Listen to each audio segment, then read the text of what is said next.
Welcome to True Heel Heat, the place where we use insider terms because we think we know what the fuck we're talking about, even though we don't. My name's Maxwell Jacob Friedman, and I'm better than you, and you know it.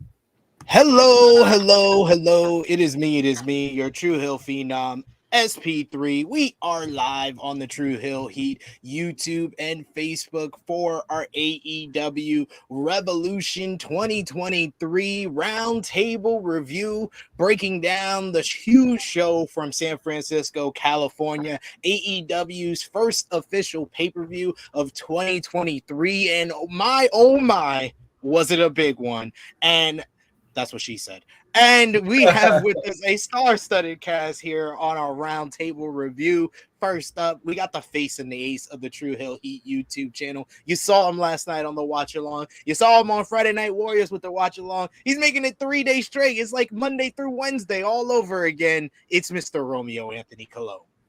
Working a double shift, too. Double shift. You'll see me tonight for Raw. What's up, everybody? Oh. Look at this guy putting in the doubles. He got his own channel with multiple reaction and reviews for Romeo Anthony Cologne. Check out that and one. I still have to edit. Look at that. Look at those. Look at me putting in the cheap plugs early. And then also we got another face you see here on the True Hill Heat YouTube channel. You see him on Rated Raw Superstars when he's not offending people. You see him on Elite Heat. You see him all over the place. He is our resident sober guy, JJ. Lord help me. Lord help me. Yeah, that was for last night. I gotta change that now.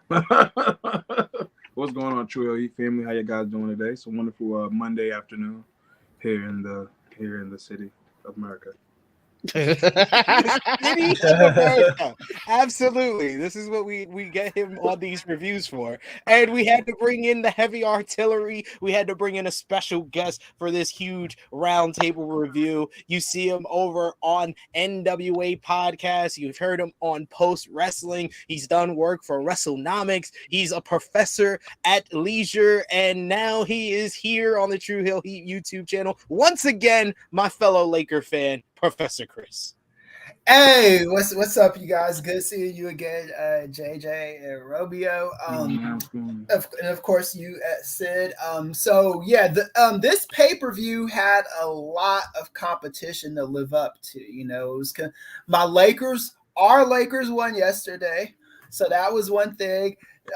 Chris Rock did an absolute fire special on Netflix. And then John Jones came back and, did his thing. So, I mean, this pay-per-view was in with the little build that it had, it was climbing an uphill battle. So I'm looking forward to the discussion. You just about the Lakers. Can we talk about the hottest team of the NBA, the Knicks? Can we talk about the Knicks? Yeah, so hot they're gonna lose in April. They're gonna lose in April. They're gonna lose. First round exit. Second round exit, pal. They did their thing. I'll give them credit. Nah, give it up for the Knicks. They're playing well. They got enough former Lakers that they're playing very well this season. They beat Boston again on their home court. Josh Hart. Former Lakers is the key. If you have enough former Lakers, you're gonna play well. But yes, they had so much competition outside the wrestling world. In the wrestling world, you had GCW had 2 shows over the weekend. New Japan Pro Wrestling had 2 shows. So there was plenty of competition, but I would say AEW won the weekend when it comes to professional wrestling at the very least. But we want to thank everyone who is joining us here live on the True Hill Heat YouTube channel and Facebook. We appreciate you for joining us. Remember to show your appreciation back. Drop the thumbs up on this video. Share this video with all your wrestling fans, friends, and family on all your favorite social media platforms. If you are new to the True Hill Heat YouTube channel, hit that subscribe button, hit the bell to stay notified for all the great content here. And of course, sound off in the live chat. We want to hear your thoughts on the show from last night. Give us your hot takes, your opinions. We'll try to highlight as many comments as possible, but the best way to have your comment highlighted on screen is, of course, with a super chat donation. We always appreciate those. It helps the channel grow, and we will make sure that we highlight your comment and talk about it with the round table that we have here today. We got the Negro Buck, Nick Jackson, who says, "We're live, pal. Hope everyone is having a good morning." Good morning to you. I believe you're in Texas, so you're like 2 hours behind us. Chris, it's the morning for Chris because he's 3 hours behind us. It's early noonish for us. He also says, "What's up, SP3 and Romeo? What's up, Sober Guy JJ? And what's up, Professor Kris?" We got Dolores here with us saying, "What's up, everyone?" We got Ace here with us. So thank you guys for joining us. Of course, Vala B is in the chat. He said, "Whoever voted mid is mid." So yeah, there you go. Up already. I asked, what did you think of the crowd of Revolution? 86% say great, 14% say mid. The crowd or the card? Crowd. The crowd was great from the beginning. Yeah, it even looked great. You know, they were just jealous they weren't there. That's all. They set the record for San Francisco. It was the highest grossing event that's ever happened in wrestling in San Francisco.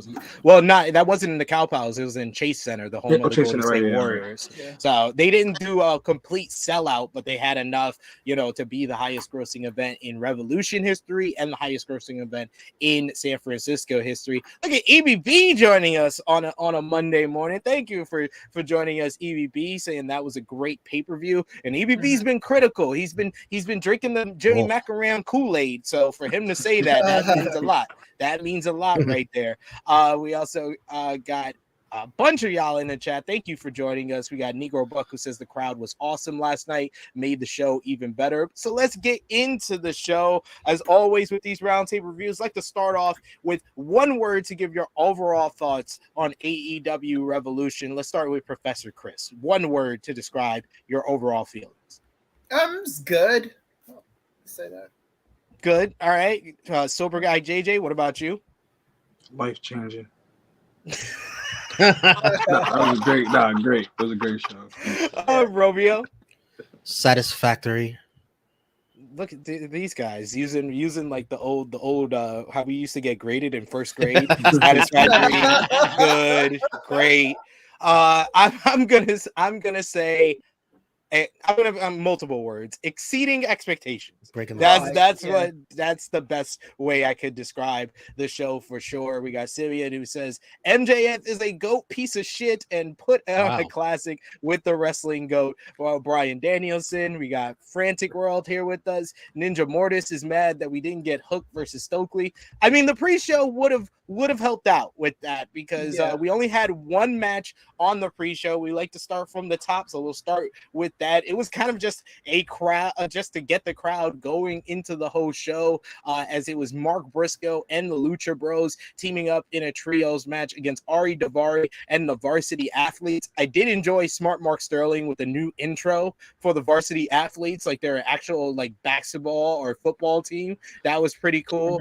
This was a nice, exciting one with Mark Briscoe with a couple of high-flying stuff. Phoenix doing his thing. Penta and Phoenix did like this double team power driver and gory special at the same time. And then Mark Briscoe finished off Ari Daivari with the Froggy Bow for the win. This one went 13 minutes, 33 seconds. Briscoe and the Lucha Bros getting the victory here. I gave this one 2 3/4 stars. It wasn't the best match to have on the pre-show, but it was just one to kind of get the crowd going. What did you think, Romeo?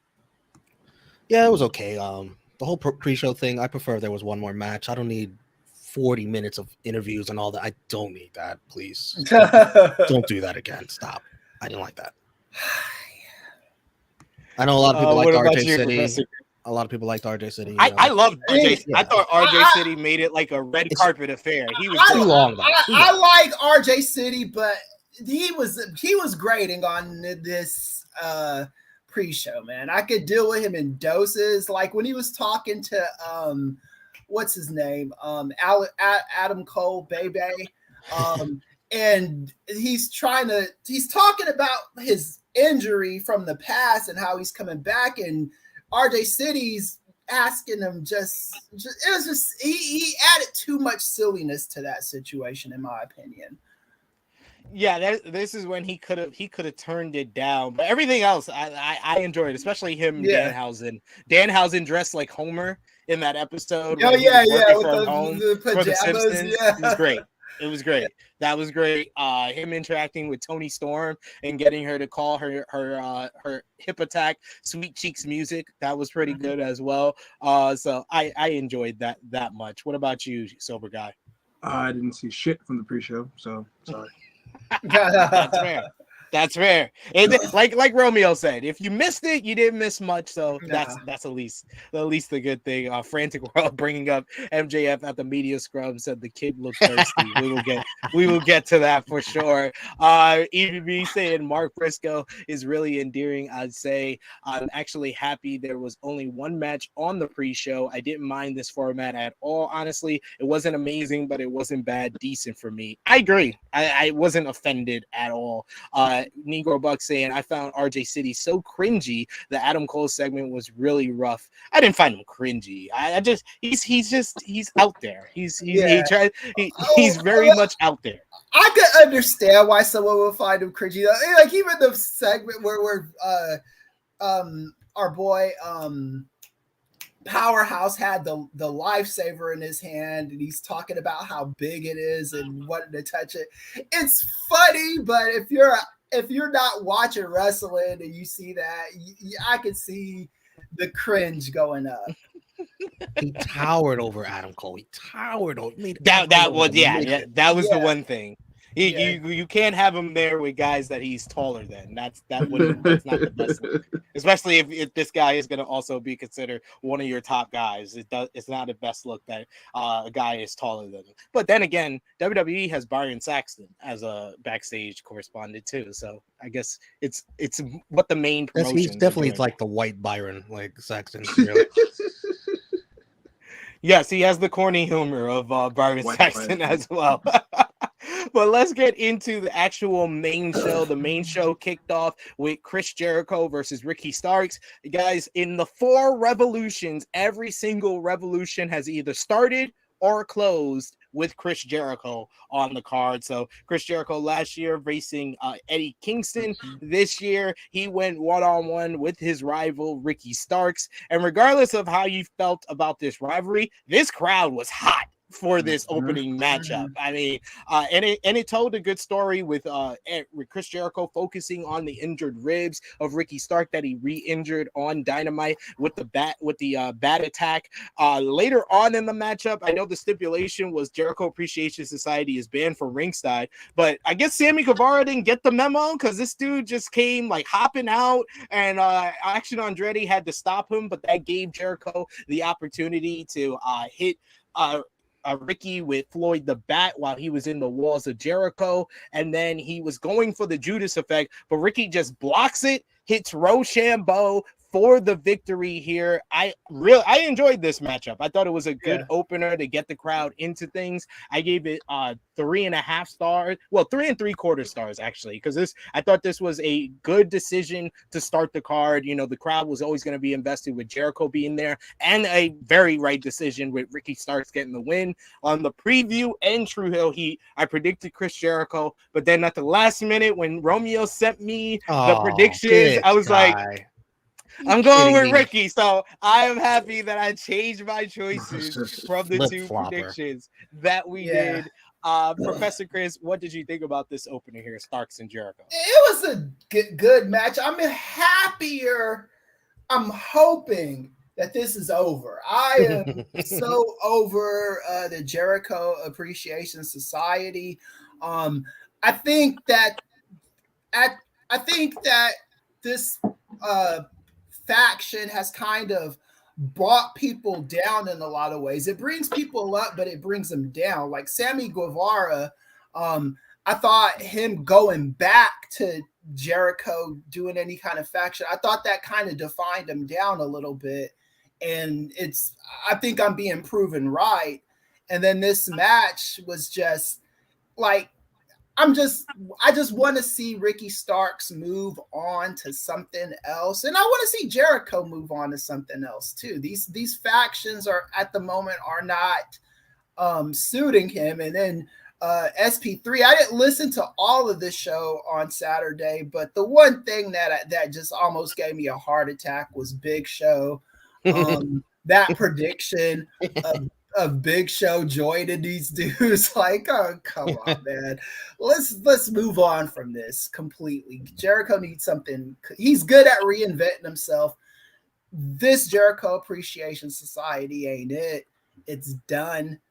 Let's move on.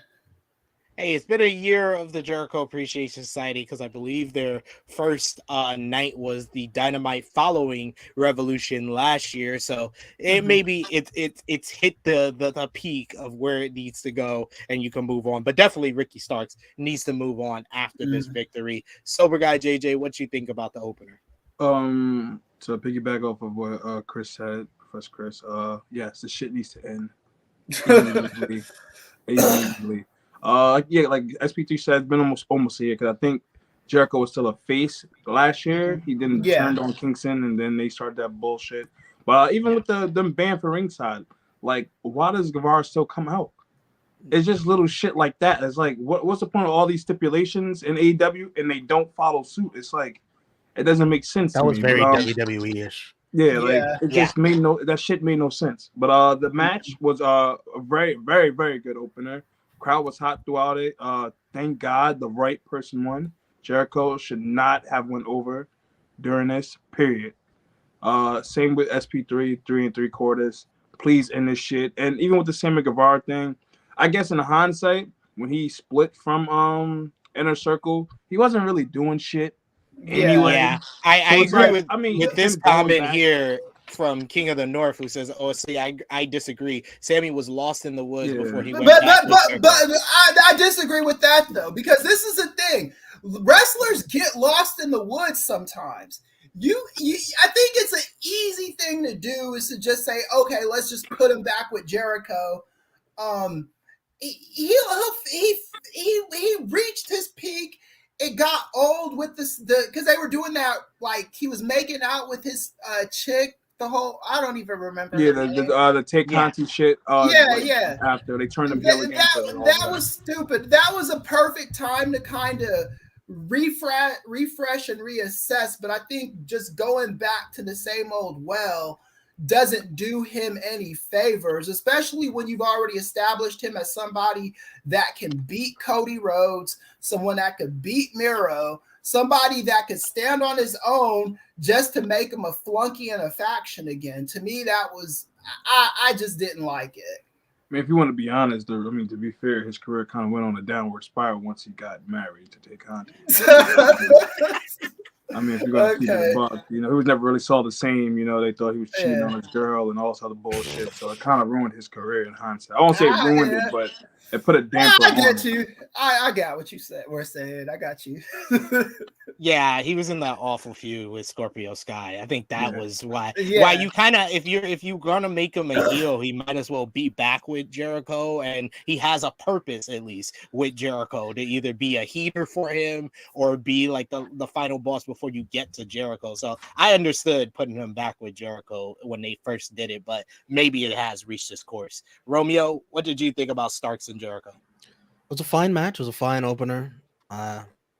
I really liked Starks' block of the Judas effect. That was cool. Yeah. I mean, the right guy went over. Thank you. Oof. I know I picked Jericho to win, but thank you, Tony, for proving us wrong and giving Ricky. You got to build up these young baby faces, man. Right. You got two of them in the first two matches. And yes, they both won back to back. I couldn't believe it. Move Ricky Starks on to better and bigger stuff. I'd like to see the guy in the next match get dug up from out of the ground and feud with Ricky Starks. Well, we got a good suggestion here from King of the North, who says Hobbs wins on Wednesday and then Ricky stakes his claim because Ricky does own the victory in the lights out match from Grand Slam against Powerhouse Hobbs. I wouldn't mind that, but I do think that Ricky needs to win maybe one more feud before he's back in probably the main event scene, not the TNT title scene. Listen, the whole Hobbs Wardlow thing, we'll get to that, but that's a mess on Wednesday too. Yeah, I agree. It's an interesting predicament for sure. We got a Negro Buck who says, "Yeah, SP3, that shit hurt when you said that on the pod." Hey, I was just in my line of thinking, ladies and gentlemen. We got Simeon bringing up that Jericho is being 0-4 at Revolution is great. Yes, it is. It certainly is. I am happy that he is 0-4 at any pay-per-view. That is good. And the Jericho losing streak continues. And my thing with Jericho, I think at this point in his career, I'm not going to say he needs to hang it up or anything like that, but I think he's better. Remember like on WWE in the 90s, how like Macho Man and Roddy Piper and those guys were like commentators, but when there was an important feud to put them in, they would wrestle, and I think that's where Jericho's best suited. I don't think he needs to be wrestling all the time. I think he could be in a feud like maybe a wrestler pisses him off one day and then he smacks him, something like that. But, you don't need this much Jericho on TV, especially when it's nothing that's meaningful. Right? I don't even know outside of Wheeler and Sammy Guevara. I really don't even know the other guys in the Jericho Appreciation Society. You put Wheeler Yuta. Well, you said Wheeler, so you clearly Why did I do that? Yeah, not Wheeler. Garcia. Wheeler's forgettable. Garcia. Yeah, my bad. Yeah, it's understandable. I knew Romeo was going to use that opportunity to bury Wheeler Yuta. Oh my God! And I agree with King of the North. This started a trend for the night that they did a lot tonight to push the young baby faces. And that continued in the next matchup we're going to discuss, which was the final burial. First of all, can we just give a round of applause for Christian? With the fucking turtleneck, that shit had me cracking up. Oh my God! Like, that was good. I really felt like this was one of the matches that needed a video package because we're going on like nearly 2 years of this rivalry that started all the way back at Double or Nothing 2021. So they should have done a video package before this match, but instantaneously who the heel is by Christian coming out in a turtleneck tank top. Jungle Boy doing a little tribute to Shawn Michaels in his unsanctioned match at SummerSlam 2002 with the jeans with the boots, and they went out there. Wasn't the only time that night. It wasn't the only time. Oh yeah, there was a lot of Shawn Michaels tributes on this show. Might as well call it the Revolution of Shawn Michaels. But yes, this was different from all the other matches on the card. We had some brawling into the crowd. They came back into their ring for a bit, where Christian just really started to dominate this one and taking controlling the pace of the matchup. This one spot here where he's standing on Jungle Boy's hair and pulling him up. I love the callback to Jungle Boy breaking Christian's arm when he was trying to stomp it on the steel steps, but Christian tripped him, so he went back first into the steel steps. I love Christian taking off Jungle Boy's belt and whipping him with it in front of his mom and said, "You should have done this to him when he was a kid." Christian is such a great dickhead. He is just the best dickhead in wrestling. He attempts to put him into the coffin, but Jungle Boy fights back. Each man has their weapon of choice. When Christian has a steel chair, Jungle Boy has the shovel. Christian at one point hits the kill switch and he goes for the concerto, but Jungle Boy is able to fight out of it. He wrestles Christian down and puts him in the snare trap with the shovel in his mouth. Shout outs to Edge with this same spot that he did with Finn Balor, so that was a nice moment there. Then you had Jungle Boy, he did hesitate again, which I was like, will you just hit him with the damn chair? But he does this time hit the concerto on Christian, laying him out, laying his mentor to rest here, and then he puts him into the coffin. We get the nice emotional moment where Jungle Boy showing that he's a baby face and has some mixed emotions about putting his mentor to rest, but he buries him, he closes the casket, it goes down into a freaking like roller coaster drop into the thing, and then smoke comes out. Jungle Boy is the winner of the final burial. I thought this was a great matchup. I thought this really exceeded my expectations. It sold the hate and emotion here very well, and it was just a really good brawl that went all around the arena, and just overall a great matchup. I give it 4 stars. I might be the high man on this one, but I really enjoyed this one. And Jungle Boy, man, in these singles matches on pay-per-view, the match with Luchasaurus at Full Gear, I thought over exceeded expectations. And then this one here, Sober Guy JJ, what did you give the matchup, and what did you think? Oh, I love this Buried Alive match. This match is fucking great. It was a lot. Like you said, I wish there was a video package to it, but I guess there was so much going on with the show. Because honestly, I didn't think this would be the second match on the card. At first, I didn't even know what the fuck the stipulation for the match was, because I checked like the results before the thing. Like, what the fuck is a final burial? So I didn't know. Yeah, because they changed it on Rampage. Oh, no, there you go. Yeah. I thought it was going to be a regular no holds barred match, but this played into the story. Unfortunately, Jungle Boy had to bury another mentor of his. You hate to see it. And yes, 4 stars, definitely. That match was great from the beginning. Once literally from bell to bell, that was a great match. I don't know where they go. Like, it's kind of like with the Ricky Starks situation. Like, where do they go now from here with Jungle Boy? But nonetheless, great match. The right person again won. This would not have made any sense if Christian won this match. I agree with you there. And I think that Jungle Boy doesn't need to be in the sirloin beef division. That is the TNT title division. And I think that he needs probably a bigger win before he gets into the heavyweight championship ring, even though I wouldn't mind him and MJF as like a TV title match of some kind, or like a TV special. But I really think the move for him is to be in the All Atlantic division. And maybe he's the guy that dethrones Orange Cassidy. Romeo, what do you think, and what did you think about the matchup here? Yes, make Jungle Boy All-Atlantic champion. I like that. I like that move. I enjoyed this match. This was very well done. 4 stars. I'm not going to argue with that. That was a lot of fun. It was the perfect time. It was like 14, 15 minutes. They got in there. They did their story, and the right guy won again. Jungle Boy needed to win. He needed to win. He needed to bury Christian once and for all, literally. Yeah. And, I'm glad we didn't get any Luchasaurus in here. We don't need that. We didn't need that at all. Make it about Jungle Boy. That's it. Well done. And again, 2 of your the 2 of your young baby faces. Push them. Push them.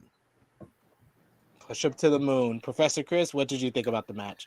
Oh yeah, I liked the match too. I thought I liked the end of the match. I was glad they didn't do the hokey stuff with the dirt falling on the coffin. But if I was Christian, that would have scared me, just falling down like that after he slammed the coffin. I don't know. I got a thing with things like that. But I thought it was a good feud. Yeah, hopefully this one ends too. Shout out to Luke Perry, who I think is one of my favorite underrated actors. I used to like Jeremiah back in the day, and I liked him on Oz. I don't know if anybody remembers that. But, he was the preacher that went to jail for stealing from the church or whatever. But yeah, but I do like Jungle Boy's trajectory. I think you got so many good TV feuds you could put him in. You could probably even explore his dark side a little bit, even if you don't want to go full blown with that. Because AEW is a place where they do like situational heels and faces. It just really depends on who they're feuding with. Some people hate that. I don't care, as long as there's just meat to the feud. And I think if they could do anything they want to with Jungle Boy at this point, just keep him relevant and keep him strong. Yeah, this was a good way to kind of give Jungle Boy a little bit more of a jolt up the card. King of the North saying this match solidified Christian greater than Edge agenda. Relax. Yes, I agree. Yes, Yeah. Push the agenda. Push the agenda. I agree too. So, but I agree. I think that people overrate Edge a little too much. I'm sorry. Edge is better. Sorry. Sorry. Chilling with Chase saying Christian on the 08 Jericho run of being a heel. I think it was 08, maybe 09. It was 08 into 09. But you are on the right. King of the North saying, I don't think he hesitated. I just think he looked up to his dad like, this is for you. He did, but this wasn't the time. Got beef with Luke Perry. Well, yes, he does. Yes, he does with all the shit he said. He's already dead, so it's not like he looking down like Jesus. He's looking down like you better whoop his ass, son. Jaleel saying Jack Perry versus MJF next, or Christian versus MJF. I don't know about Christian definitely MJF. Not. No. Yeah. No, you don't need to do that. And yes, Simeon, yes, Christian Cage is better than Edge. End of story. Twitter people. There you go. Well, good thing I don't know who you are, Simeon, because you're wrong. Maybe recently. Maybe you could say that. Yes. No, I would say for his whole career, Christian has been better than Edge, but that's my opinion. Yeesh. Yeah. That's an opinion. I will say there's been moments where Edge was better, but overall, I just say I enjoy Christian more. That's just me. Yeah. I think Christian is easier to hate than Edge, in my opinion. That's no, I like Christian more than I hate Edge. I hate him. Oh, I like Christian. I hate Edge when he's a babyface. That's an issue. Yeah, exactly. Same here. But let's talk about the third match on the main card, which I thought that for a while, I thought this was going to be the match of the night because we had the AEW World Trios Championships up for grabs. House of Black challenging the Elite Kenny Omega and the Young Bucks, Malachi Black, Brody King, and Buddy Matthews with Julia Hart. I love their entrance. It just feels very demonic and sets the tone for how they are in the ring. The Elite with their epic entrance. This was like a battle of who has the better trios entrance here. I love the beginning with the Spider-Man meme of Kenny Omega versus Australian Kenny Omega. I love Kenny going at it with Malachi Black. Their sequence at the beginning of this matchup, this is what I was like, okay, they're gonna be cooking here. They're going to be cooking here. The fake out on the One Ring Angel into Malachi going for the Black Mass. That was great. But the star of this fucking match, ladies and gentlemen, was Brody fucking King. Because Brody King he was just the person that nobody wanted to fuck with. Matt Jackson calls him into the ring and then immediately regrets it and tries to tag out to Nick. And Nick's like, nah, I ain't fucking with him. You see this dude? He's a problem. I got a question for Professor Kris, though. Put that picture up. Put that picture back up. Is this blackface? No. What? Hey, what? Are you serious? Who said that stupid shit? Yeah. Seen him last night, man. Oh God! Will you stop? How is it not? How is it not? It's not.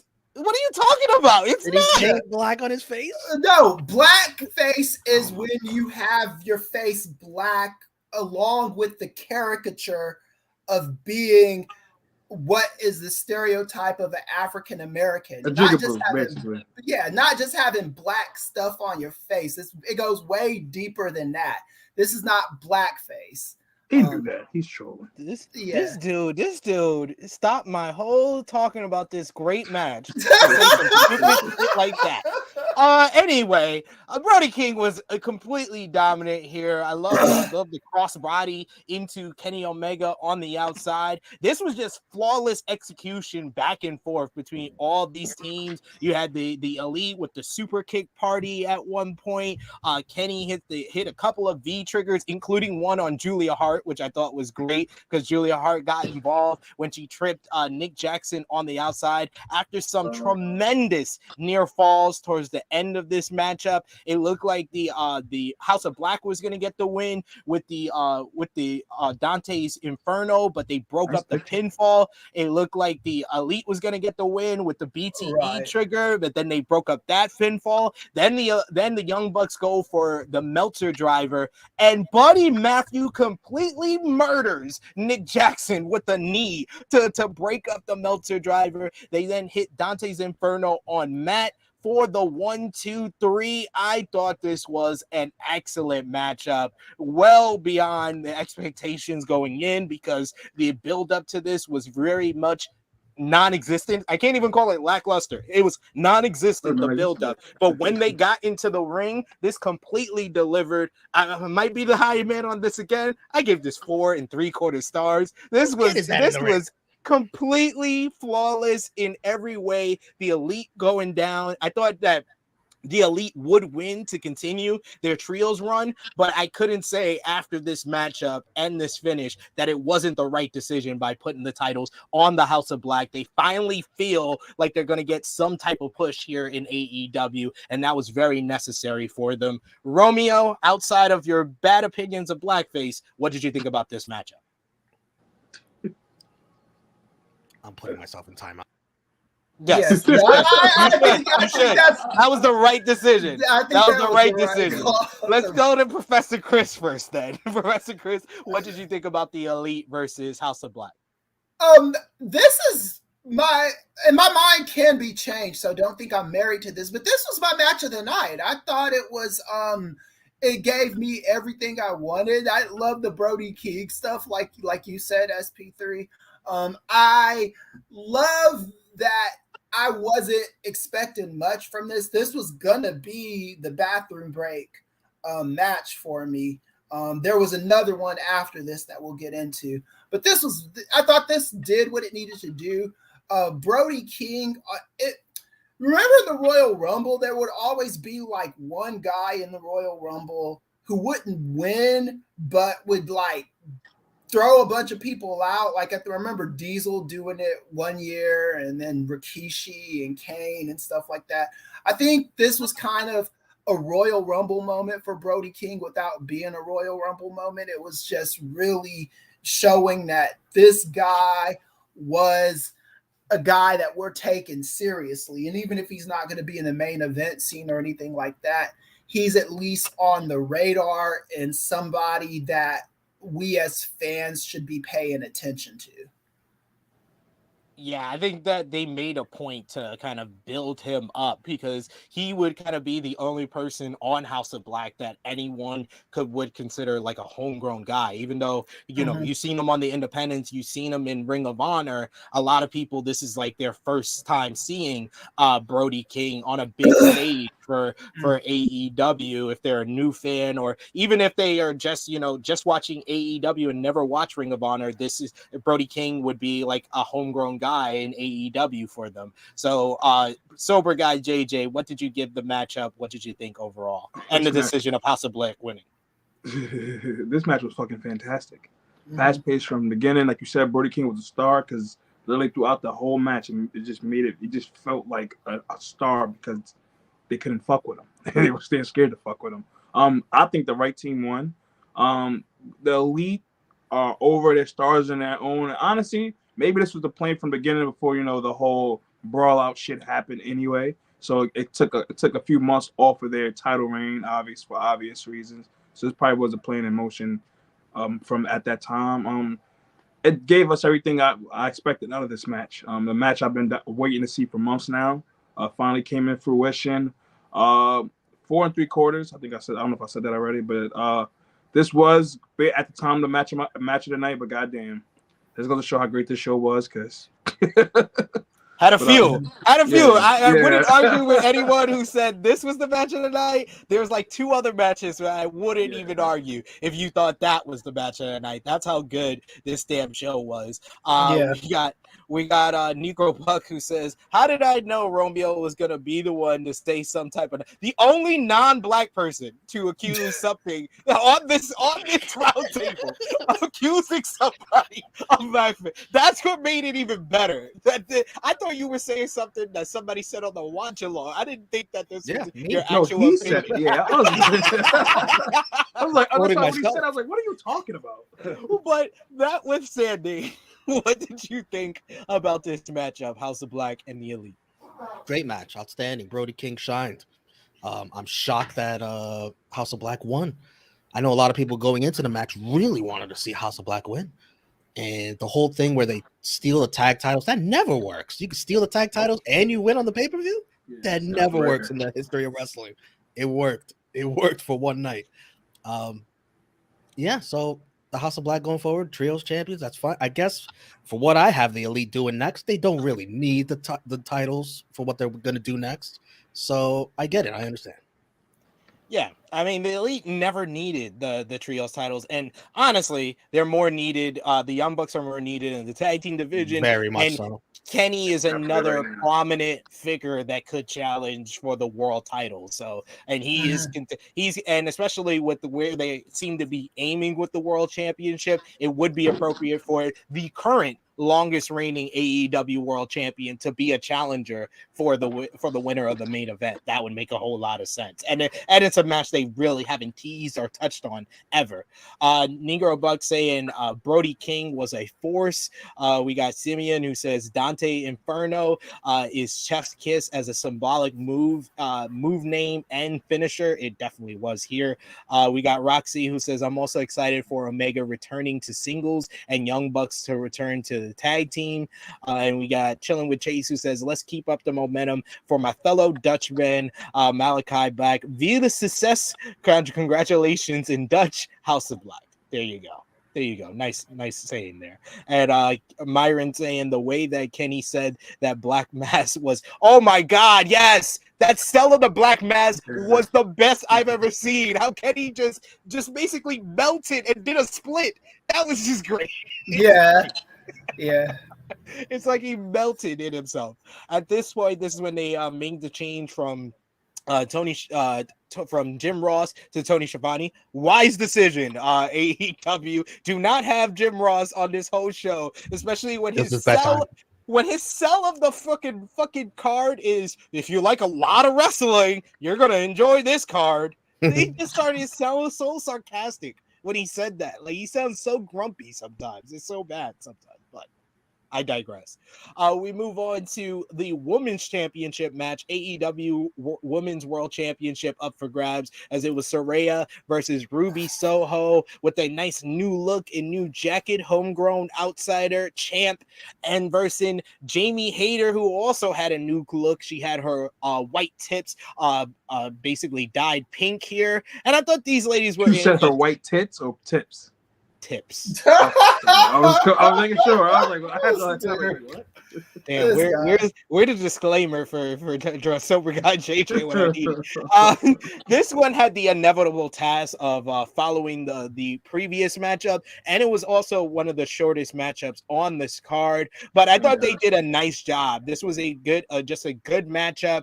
All three ladies were involved in the matchup instead of it kind of being like 2 in, 1 out, which is always like the formula in these type of triple threats. And I thought that everybody worked well with one another. Even Saraya. Yes, even Saraya. I think she played her role very well, especially when she was in the middle telling them to stop, and then Ruby and Jamie jumped her at one point. It came down to Ruby and Jamie going at it after Saraya received the Haterade. They were trading roll-ups before Hayter rolled her up in a crucifix for the victory. After the matchup, Saraya and Toni Storm jumped Jamie Hayter and Britt Baker before Ruby Soho made the save, throwing Saraya and Toni Storm out of the ring. But it was just a ploy to turn on them, as she gave Jamie Hayter the no-feature kick, gave Britt Baker the destination unknown, and then she was handed the spray paint by Saraya and sprayed the L's on Jamie and Britt. Ruby Soho is officially a part of the AEW Outsiders, and I called it, ladies and gentlemen. Romeo can confirm on the preview on True Hill Heat. I said Ruby takes the fall, and then she decides to join the Outsiders. I think this was the right decision because it gives Ruby Soho a direction moving forward. The Outsiders definitely needed somebody to join their squad because just Saraya and Toni Storm was becoming the Bella Twins in the NWO, just way too much for me. So this was a nice change of pace. The match itself, I gave it 3.25 stars. What did you think about the match and the turn for Ruby Soho, Romeo? Let me do some producing, by the way. Sober guy, you got headphones? There's a little bit of an echo. If you got them. Oh no, you still hear it? Yeah. If you got headphones, use them. All right, hold on. But the match was okay. It surpassed my expectations. I thought Ruby and Jamie definitely carried this one. Because let's just face it, Saraya sucks. Come on, she's terrible. Like, I don't even know why she's still wrestling. Damn, come on. She's awful, man. She was fine here. She was fine. Yeah, she was sleeping most of it. That's great. Sleeping, Saraya sleeping. Yeah, that's what she was doing. Ruby and Jamie carried it, and the thing I don't like this awful storyline. I'm so tired of it. Jesus, why is Ruby picking a side at Revolution? Save that for Dynamite. What? You just went to war with these two? No, I don't. Nope. She was like, I had enough of this shit. I'm gonna choose a side, and she chose the right one. That should have been done. That angle should have been done on Dynamite, not right after the match. I was fine with it right after the match. Really, if that didn't happen after the match, I don't see the point of this being on the card. Mm-hmm. No, you need the woman on the card somehow, some way. Yeah, but this gave it a reason and was probably the most memorable thing about the matchup was the heel turn afterwards. Not for good reason for me. Not for a good reason. Professor Kris, what did you think about the matchup here? I thought it was fine. It's just I just don't understand this women's division at the moment. Saraya, I thought they turned her heel way too early, in my opinion. I think when somebody has an injury like that, you need to milk that for as much as you can. This woman was never gonna wrestle again. That was what the idea was. And to have her doing this where the girl NWO crap is just kind of, I don't know. I do think there's a way to, fix this. I hope the AEW originals, someone will ask Jade or someone, like Jade, like, hey, we need you in our group or whatever. And I hope that the ante gets upped on this thing. But I really just don't. For a standalone pay-per-view, I thought everything was fine. Beyond that, I don't know how much I'm going to care about it. So, Tony Khan, it's your job to convince me, man. Yeah, they got to do better, definitely with the stuff on television as far as the ladies. But I enjoyed this here myself. Mm-hmm. Sober guy, what did you think? It wasn't a bad match. I give it 3 stars. I kind of agree with Kris with this situation. Like they should have definitely milked the Saraya situation. Like this was like a moment, like for her, like coming back. Granted, I've never been a fan, to be honest. I don't see the appeal. Besides, never mind. I don't see the appeal. So Ruby Soho turning and right after kind of was dumb. I guess you had to have some kind of shock factor in this women's segment because this is probably like nobody really gave a fuck about it. But they should have waited to Dynamite for that. Like she just lost. So basically they made it feel like that was just her playing the whole time. Like so I don't understand that part. Like she just made up her mind like, damn, I just lost. All right, let me turn. Like that's the only thing with that. Yeah. That's fair. I think that it was the right time to turn Saraya because that promo with her and Britt Baker at before Full Gear, that was the thing that turned her when she basically told us that the best woman in the division, the biggest star that the women's division has created in AEW, she's done nothing. I've been to Madison Square Garden. I've been to the O2. I've done so much. I've done stuff you never done. That basically shit on the whole. Yeah, that shit on the whole division. So that turned her heel. I guess that makes sense. I appreciate AEW just embracing the fact that she turned herself heel. But if you didn't like that last match, I don't know how you can feel one way or another about this next matchup here, as it was Hangman Adam Page versus Jon Moxley in a Texas death match. I loved Hangman coming out to Riders in the Sky. It was a one-time only theme, guys, for anyone who loves the Hangman regular theme. Don't worry, it's a one-time theme because he was in a Texas death match, decided to pull this one out. I like the entrance. And I like the theme with the all red because it very much was foreshadowing of what we were going to see in this matchup.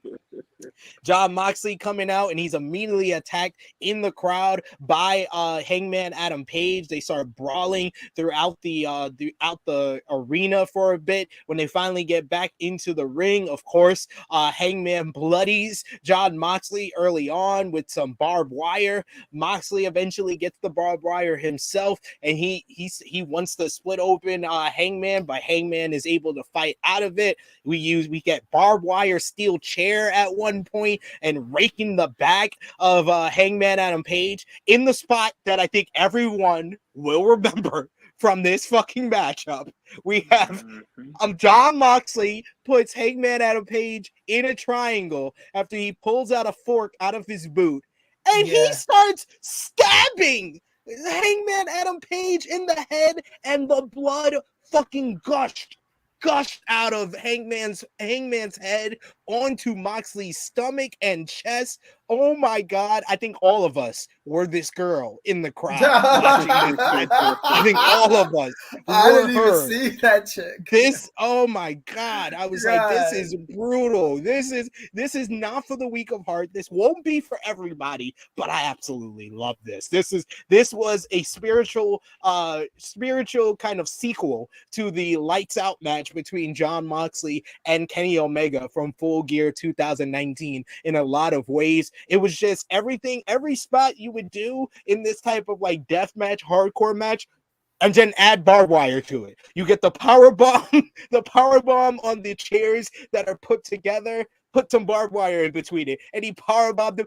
They did this the safest way possible, because if he landed directly on the chair, on the point of the chairs with the barbed wire, he might have stabbed Jon Moxley in like the ribs or something, and that wouldn't have been good. But talk about him getting stabbed in the ribs or something. Jon Moxley falls on a barbed wire board on the outside. We get Hangman Adam Page, who decides to do his Oriara moonsault, and he puts barbed wire around his stomach for it.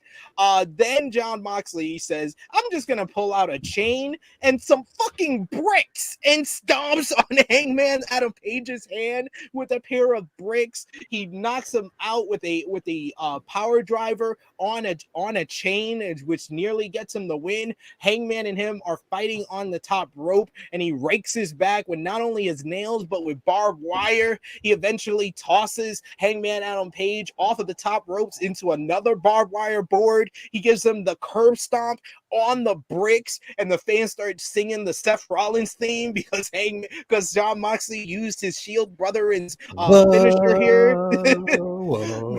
Then Moxley pulls out the chain and wraps it around his neck. I think he's about to try to choke out Hangman with it, but Hangman starts hitting lariats. He hits the buckshot lariat with the chain around Moxley's throat. Moxley tries to escape out of the ring, but Hangman goes back to why he got his name back in Ring of Honor when he hung somebody for the first time and became Hangman Page, and he hangs Moxley, and Moxley is forced to tap out. Hangman Adam Page wins this Texas death match. I absolutely adore this. I am not the biggest fan of deathmatch wrestling, but in the right setting, with the right guys, I think it makes a whole lot of sense, and this delivered in every way possible. This was unbrutal, an epic bloody war, unadulterated violence in every way possible. I gave this one 4 3/4 stars as well.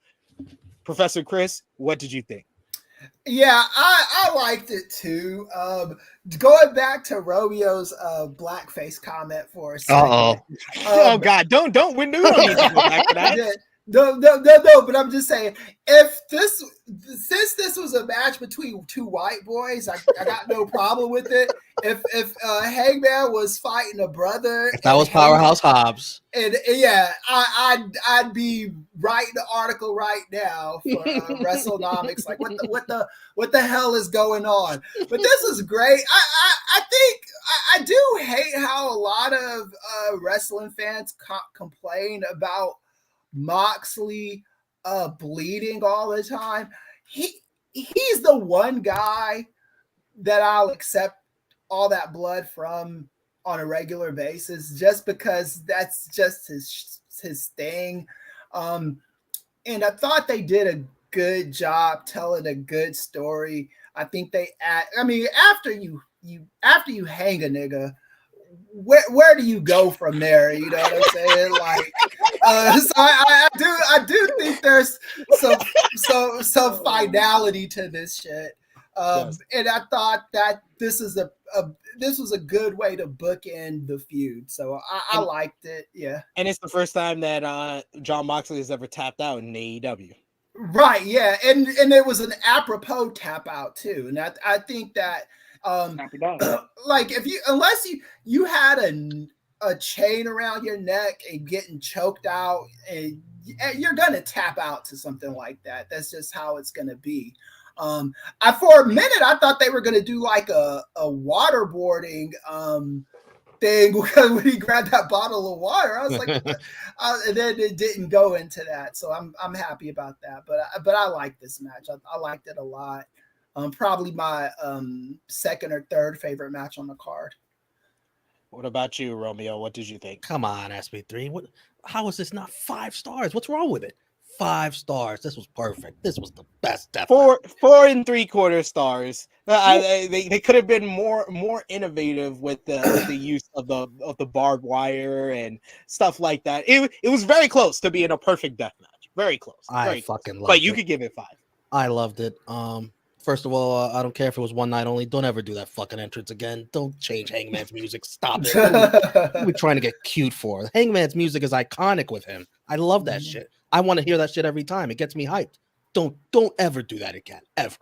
I love Mox bleeding within the first 4 minutes. That was a question on the prediction contest. Will he bleed before the 4-minute mark? Hangman gets the barbed wire in 2 minutes. He tries to cut open Mox. He can't get the job done. Mox is like, I'll do it myself. And fucking Mox. Okay, this is why I could see it not being 5 stars. That spot with Hangman putting the barbed wire around him and then doing what his move. Yeah, I was like, why are we doing that? That makes no sense. Literally made not unless he's down on the floor and you're doing that type of moonsault. But a standing moonsault with the bar, that you didn't even hit him with the barbed wire.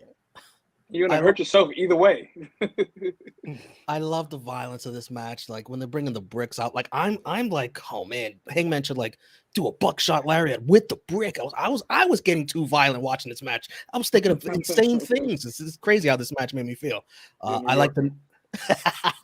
I thought it was an awesome finish with Mox tap into getting hung. I mean, jeez. It's well done. This was everything you needed more racist than Brody King's blackface. See, that would be more. This was everything it needed to be to end this part of the feud. This for now. I could see these guys coming back to this much later, but for where this needs to go next, I need the Blackpool Combat Club to just fucking jump Hangman on Wednesday. Just kill him. I hope it's going that direction. I hope it is. I really want Hangman to be the next challenger for the AEW World Championship. This is the type of win that should jolt him back into that scene, in my opinion. But I don't think he's going to win. And I don't no, he doesn't have to win. But the symmetry of him getting the shot 1 year after he lost the title at Double or Nothing to facing the winner of the main event, I think it makes a whole lot of sense. I want BCC versus Elite with Hangman. I wouldn't mind if it was just BCC versus the current Elite. I wouldn't be fine. I would be fine with that. Sober Guy, what did you think? This match was fucking amazing. Just carnage, blood and guts and bricks and cocaine. It was just everything. Everything. You got to be on coke to do shit like that. I'm sorry. I expect this to be a great match, but I did not expect that. I'm going to be honest here. I expected it to be, all right, it's going to be a dope match. They already had some great matches on Dynamite, of course, already. But goddamn. Yeah. They took the violence up to the next level with the bricks. I mean, some things we already seen with the barbed wire, but adding the whole brick stuff and those kind of things, they didn't, that's never been, at least from my opinion, I've never seen. So, it was a great match, and they got a lot of time. I thought it was gonna be at least a max 20 minutes. Right, they had a 25-minute fucking death match. And you know, on a main roster show, not like CCW. This is like, you know, it's still AEW is still a big company. So to see what we saw in that match, you know, I can see how Romeo can make that 5 stars, because I don't think we'll ever see something like that again. Yeah, and I texted you earlier in the night yesterday, Romeo, because I was like, there was a part of me that thought that might have been the last match, just because of the blood feud that was going on, and I thought they were going to do that lights out kind of thing with it, but they didn't. But I thought that was a possibility.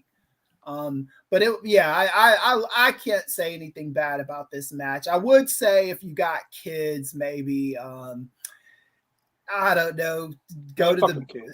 Great match. I don't know how that young man that we'll talk about in the main event felt about this matchup, but man, this is what unadulterated hardcore violence is all about. EBB saying finally got Hangman star momentum back, 5 stars for me. What I don't want now is for Hangman to disappear for a few weeks. He better be on Wednesday night in a significant way, starting a program. I want him immediately. He should immediately be like, I'm the #1 contender for the AEW World Championship. He should get right back into that scene. And I know Max is gonna be like, I beat you for the Dynamite Diamond Ring. You don't deserve anything. And then put the gauntlet in front of him, and that's a month of television right there. Hangman on our TVs every week.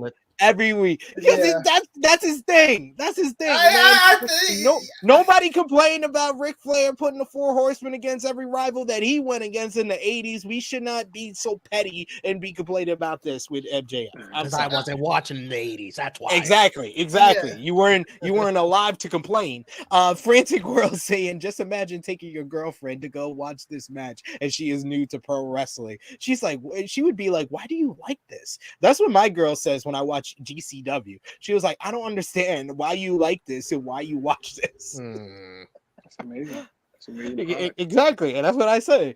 Chilling with Chase saying this was my match of the night, 4 3/4 stars. We got Negro Buck who says not usually huge on death matches, but this was just right for me. The fork was fucking insane and made my look away for a bit, but it was insanely violent and beautiful. Yes, right. I loved it.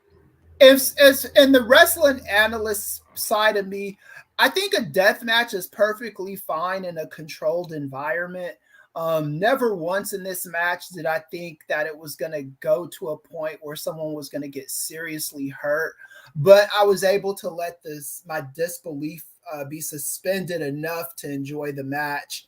And just the adrenaline of thinking somebody, might possibly get injured, but I have no problem with shit like this in the right environment. Yeah. ABB saying this is why Hangman tells us I don't like violence, because he will legit kill a motherfucker. Indeed. Yeah. And yes, Simeon joining me. Yes, SP3, I'm all about your Hangman agenda. The big Hangman fan EVB is not, though, because he wants Hangman to be the one to beat MJF. It ain't gonna happen. They need someone new to beat MJF. You gotta have either. I agree with Romeo what he said on the preview. I think one of the pillars, like I told him there, I think one of the pillars should be the person to dethrone him, whether that's Darby or Jungle Boy. Not Sammy, Ricky Starks, our replacement pillar. One of those guys should be the one to dethrone MJF. I feel like going back to Hangman, I think eventually he could probably be, the next 2-time AEW World Champion, but I don't think he should be the one that beats MJF. But EBB says I'd rather Hangman be the one to win it when they finally get to the MJF contract story again at the end of the year. I don't need him losing again, man. MJF versus him makes sense, but I don't know. We also got him also saying, "Oh, good shout, Darby or Jungle Boy." Yeah, that's good actually. Yeah, I've been calling this since before MJF was champion that I think Darby, because that matchup at Full Gear is still, in my opinion, the greatest opener in AEW pay-per-view history. Darby and MJF at Full Gear 2021. They need to run that back for the title. And MJF Darby versus Jungle Boy was good too, right? Yeah. That was Double or Nothing 2020. Yeah, that was like the first match. Everybody was like, "Yo, MJF's actually really good in the ring." That was the first match. MJF's never taken on Sammy. Yes, yes. He Yeah. versed them on the June 30th, 2021 episode of AEW Dynamite. Reason I remember that because that was the last one in Jacksonville before they went back on the road. Okay. And we got also, Eric Love bringing up that he at the media scrum, MJF called out Hangman. Yep.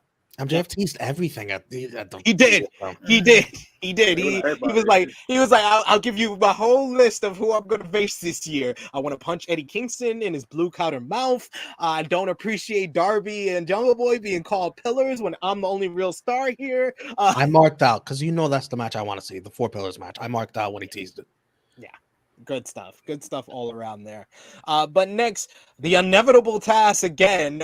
We had the women's match following the trios, and then we had this TNT title match following that epic bloodbath Texas death match as Wardlow challenged Samoa Joe for the TNT championship. I thought they did a good job of making this like a fast-paced hoss fight. They just, Joe going after the formerly injured leg of Wardlow. Wardlow came out hot with like the whisper in the wind. He then hits a swanton. His swanton is just so beautiful in my opinion. I love the way he hits it. He then teases of going for the Powerbomb Symphony, but he pulls up Joe and Joe lariats him. Then Joe teases that he's gonna go for the Powerbomb Symphony, but Wardlow's able to hit him with a headbutt, and then he locks on the Kakina clutch and he chokes out Joe. Wardlow is your new TNT champion. Like I said, it had no way to follow the Texas Death Match, but I thought this was a good matchup. I gave it 3 stars. And Powerhouse Hobbs was in the skybox watching this matchup, previewing this coming Wednesday when these two men go at it for the TNT championship. That should be a good one. That's going to be in Sacramento, so still in California for Powerhouse Hobbs if you do want to put the title back on him. But I think Wardlow needed this win so badly here, so I'm glad that he did get the win. Like I said, 3 stars for this one. Sober guy, what did you think? Like you said, a nice fast-paced horse fight, big shits, big meaty men slapping meat. Wardlow definitely needed this win. It was put in the right spot given that what we just saw. But I'm over it, to be honest with you. Mm-hmm. I could give a fuck about Wardlow right now, but good win for him. 2 3/4. Mm-hmm. I think the real problem to this too was that the fact that Joe was so much over than Wardlow was. Like Wardlow, it's so sad that they like did what they did with him after the MJF feud, because he's just not the same guy coming out that used to get these big reactions. Professor Kris, what did you think? It was fine. I think it was a good come down match. My problem with this match is that it makes Powerhouse Hobbs' week seem like it's going to be insignificant if he just loses to Wardlow on Wednesday, which I think is going to happen. I think that these with a lot of people in the black delegation, and these are conversations that I hate having because it's just, they yell at me like I'm the one booking AEW and stuff like that. I think there's enough false flags there. They did it with Ricky Starks. It looks like they're trying to keep Ricky Starks relevant, but you're gonna have to pull the trigger eventually, man. And not just on some bullshit, the guy, Powerhouse deserves to be elevated, and wrestling is just not a place where you're always going to get what you deserve. But I feel like I have to feel that Powerhouse is on the radar. I have to feel like Powerhouse is going to be a guy that I need to look for. And this match, even though Powerhouse wasn't in the match, it didn't make me feel like Powerhouse Hobbs is somebody that I need to be paying attention to. And that's just the sad truth for me. So what did you think, Romeo? It was good, for what it was. Joe put on his working boots. Joe obviously likes this kid to have him choke him out, man. Yeah. It's a big deal choking out Samoa Joe. Jeez. Mm-hmm. But it's all for nothing because we've what's gonna happen Wednesday? You've booked yourself into a corner. Yeah.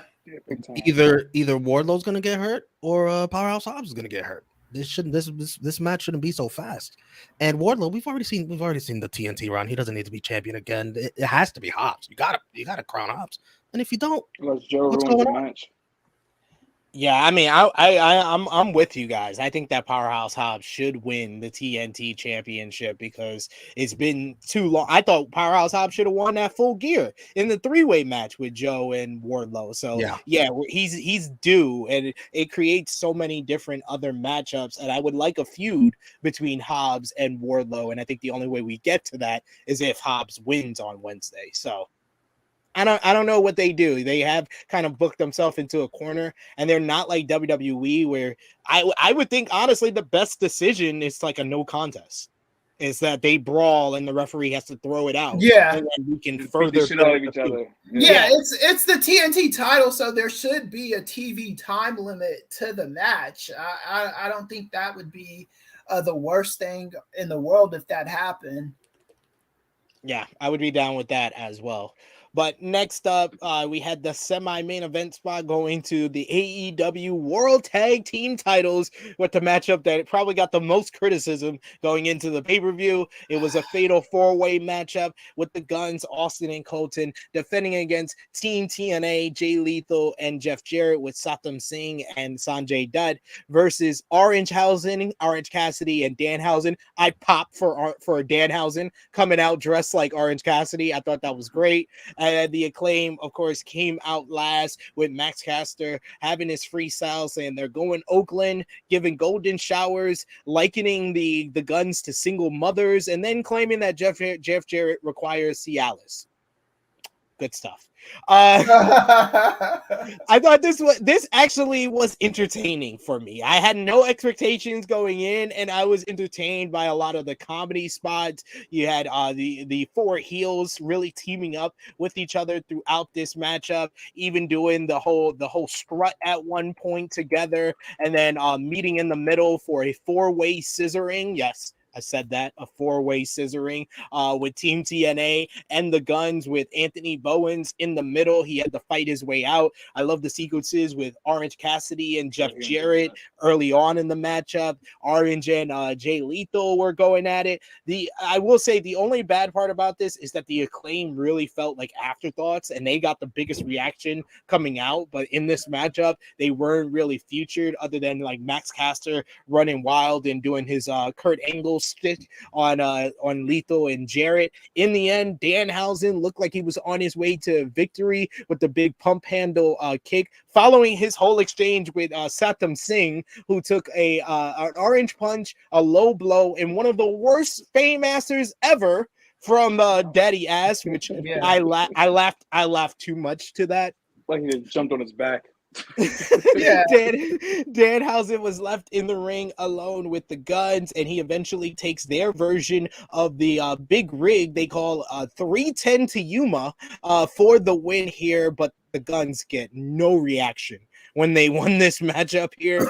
But we get Renee Paquette coming out to interview the Guns afterwards, with them saying that they're the best tag team in the world, which then leads to the music hitting and the pop for Dax Harwood and Cash Wheeler. The FTR come out and they go after the Guns, who have been talking a whole bunch of trash about them. They brawl with them, which leaves Dax Harwood bleeding at the end of this. They give a spike power driver to Colton and then the big rig to Austin. I thought the entertaining 4-way matchup and the return of FTR was exactly what this tag team division needed. I definitely needed a reset or something to give it a jolt of energy, and FTR returning is definitely that, them standing tall with the AEW World Tag Team titles at the end of this. The match itself, though, I actually gave it 3.5 stars. I actually enjoyed this way more than I had any right or thought I would. Professor Kris, what did you think?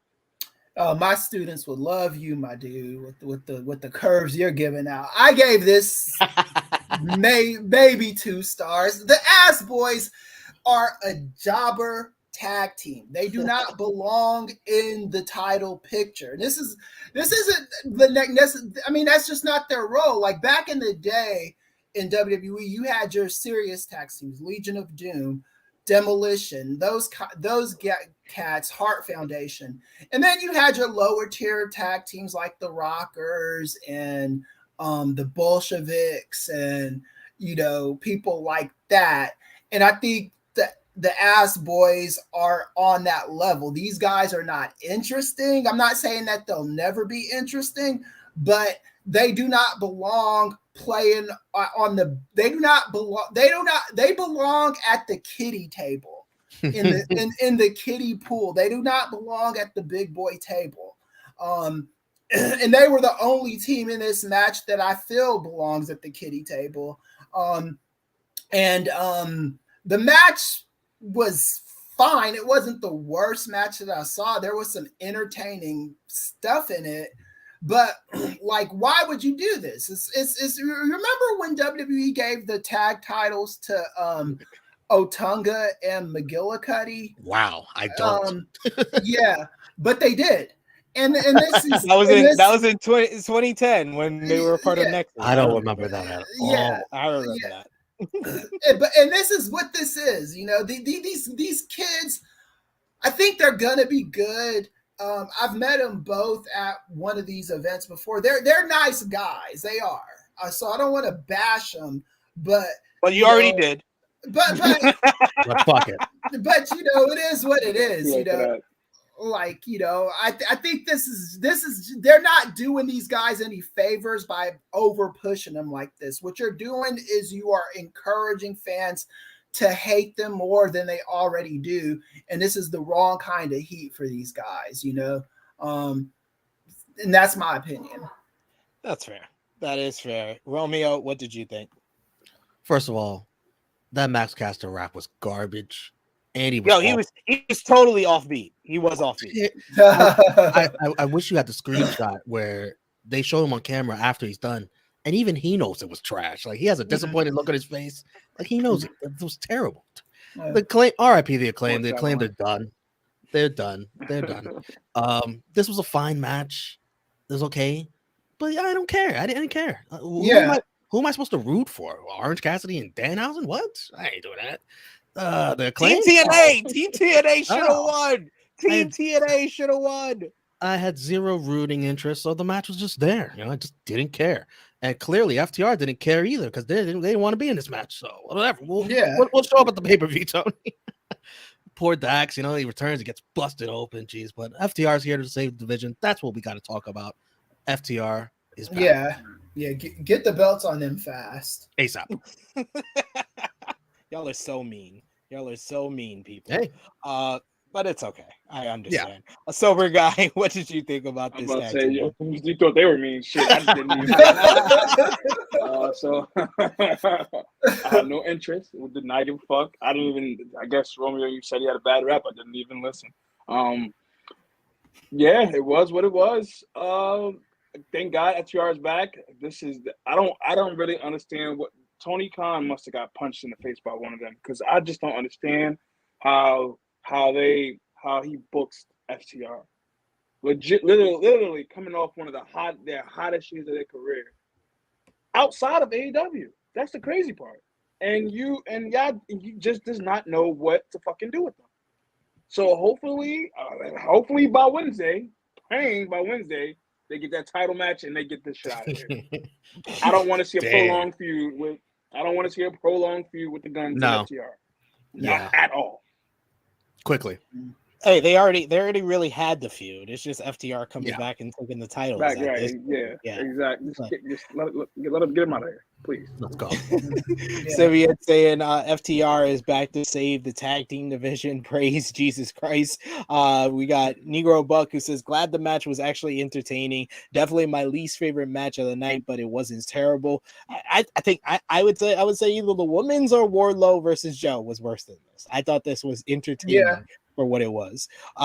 Eric saying the Guns are transitional champions. Yeah, that I always said this. I was like, this is okay if they want to transition it to FTR. We eventually will get that FTR Acclaim rematch so FTR can get their win back against them. But if you saw that matchup and you heard the crowd was more into Acclaim than FTR. So you needed a buffer team to transition the titles to FTR before you go back to that matchup. So I got a question for y'all.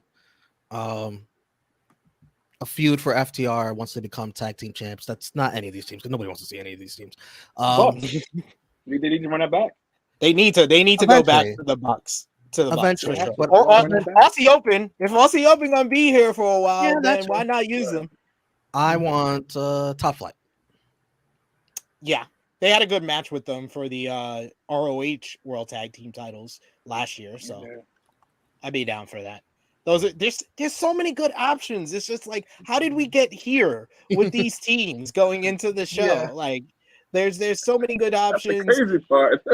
It's been like 2 years since we've seen them and the Lucha Bros. Lucha Bros are still around. They're still a team, Tony. Just want to let you know, Lucha Bros. You still got a pair of Lucha Bros still right there. You can use them as well. So yeah.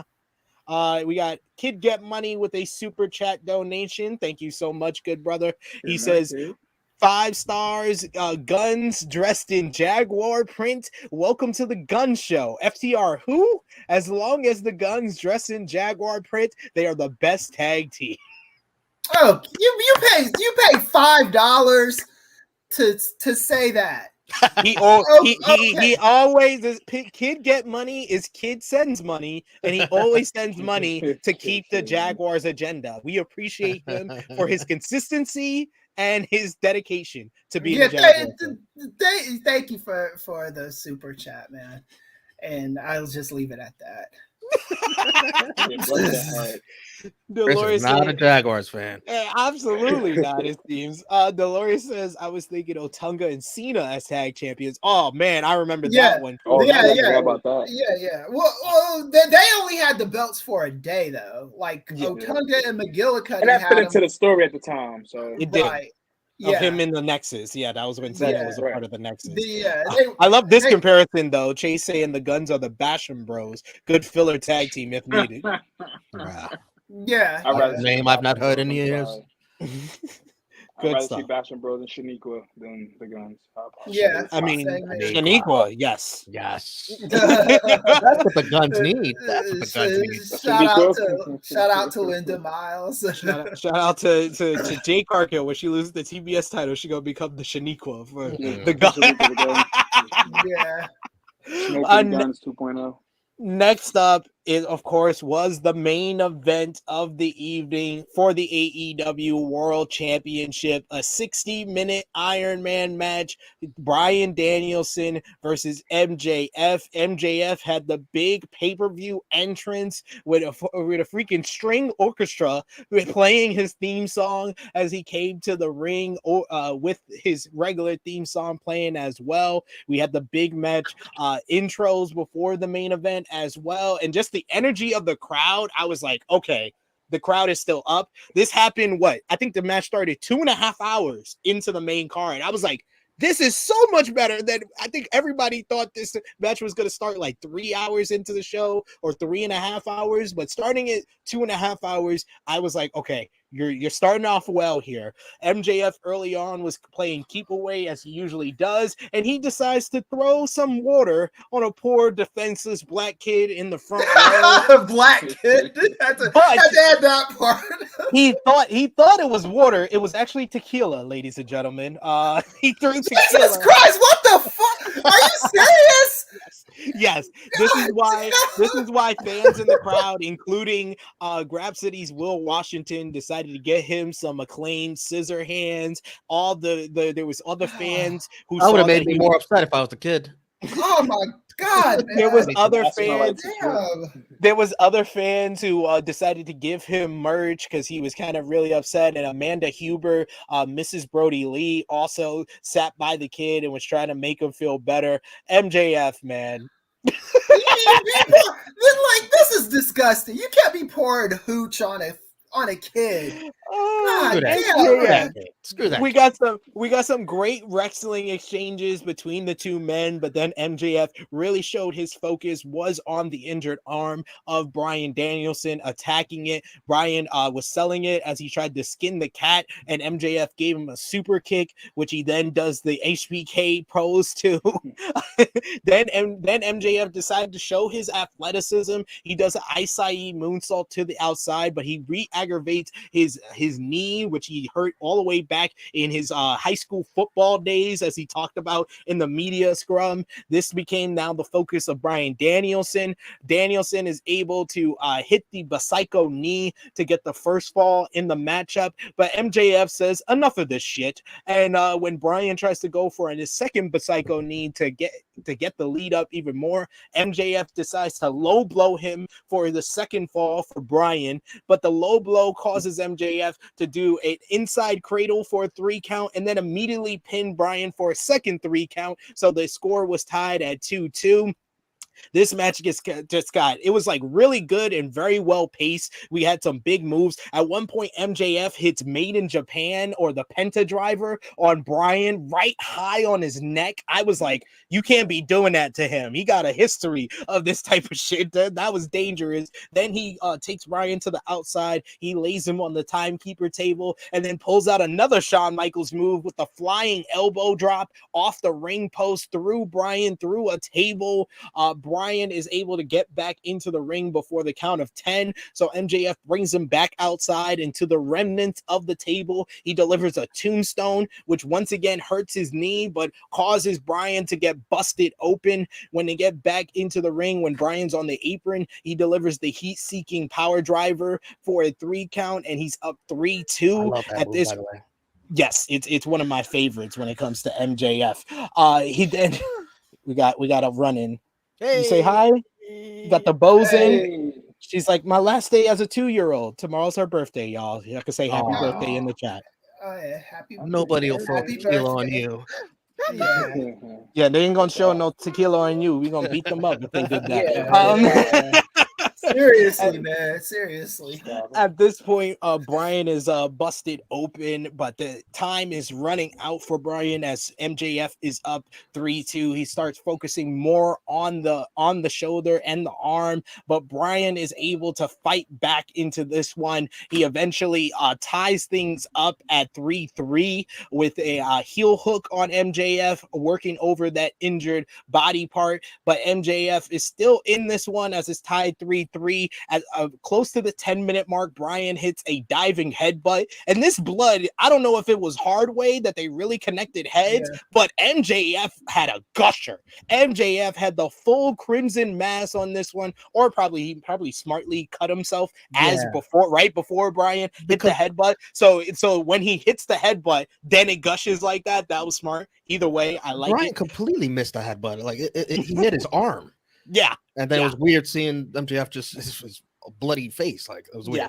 Yes. Oh, Bryan actually tied it up with the Psycho knee, and then he got the Regal stretch to tie it up at 3-3 because he tries to go for the Regal stretch again after he tied it up, and then MJF is able to fight out of it, and he gets the Salt of the Earth armbar. We get a great mat exchange where they're going through the different submissions. MJF going for the Salt of the Earth, Bryan going for the label lock. MJF turns into Zack Sabre Jr., grabbing every body part at one point to try to get the submission, but Bryan's able to get to the ropes. Bryan constantly going for the label lock at every turn of this one. Then around the 5-minute mark, the crowd just completely comes alive. They're like fight forever at this point, and they're trading off strikes and chops with each other as the crowd is just getting louder and louder. As they're trading strikes, they both fall to their knees, and this was cinema at its best, and some of the best production I've seen from AEW as they zoom in on MJF's face and he's crying